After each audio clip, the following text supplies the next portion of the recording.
You guys will find that you have passions, and having a passion is a gift. I think we all have passions, and you don't get to choose them, they pick you, but you have to be alert to them. You have to be looking for them. And when you find your passion, it's a fantastic gift for you because it gives you direction, it gives you purpose. You can have a job, or you can have a career, or you can have a calling. And the best thing is to have a calling. And if you find your passion, you'll have that, and all your work won't feel like work to you. Many kids and many grown-ups do figure out over time what their passions are. And sometimes we let I don't think it's that hard. I think what happens though sometimes is that we let our intellectual selves overrule those passions. And so that's what needs to be guarded against. My job, one of my jobs as the leader of Amazon, is to encourage people to be bold. And people love to focus on things that aren't yet working. And that's good, it's human nature. That kind of divine discontent can be very helpful. But it's incredibly hard to get people to take bold bets. And you need to encourage that. And if you're gonna take bold bets, they're gonna be experiments. And if they're experiments, you don't know ahead of time whether they're gonna work. Experiments are by their very nature prone to failure. But big successes, a few big successes, compensate for dozens and dozens of things that didn't work. So, bold bets, AWS, Kindle, Amazon Prime, our third-party seller business, all of those things are examples of bold bets that did work, and they pay for a lot of experiments. I've made billions of dollars of failures at Amazon.com, literally billions of dollars of failures.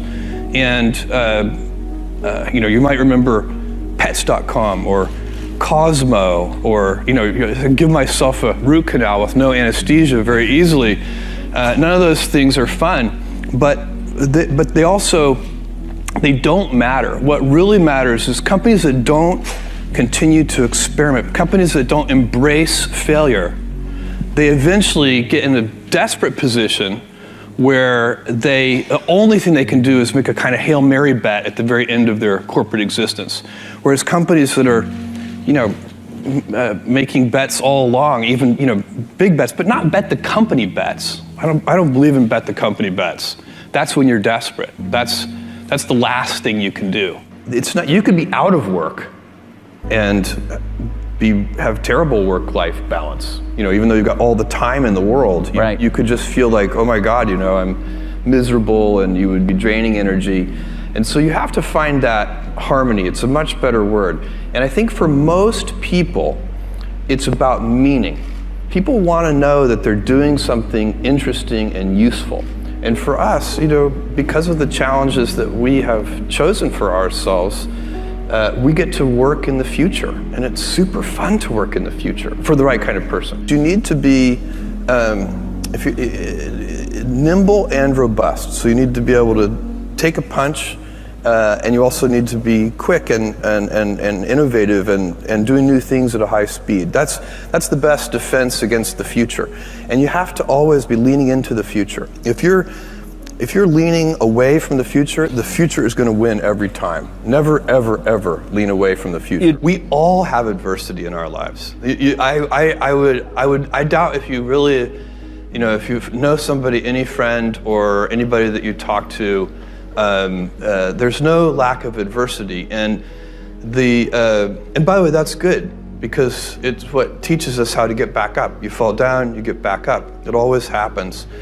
And you get certain gifts in life, and you want to take advantage of those.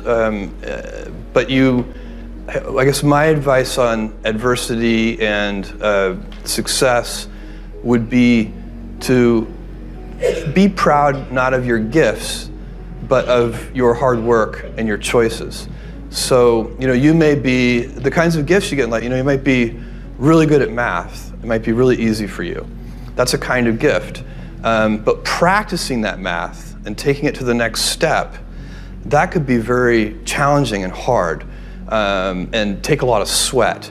That's a choice. You can't really be proud of your gifts because they were given to you. You can be grateful for them and thankful for them. But your choices you choose to work hard. You choose to do hard things.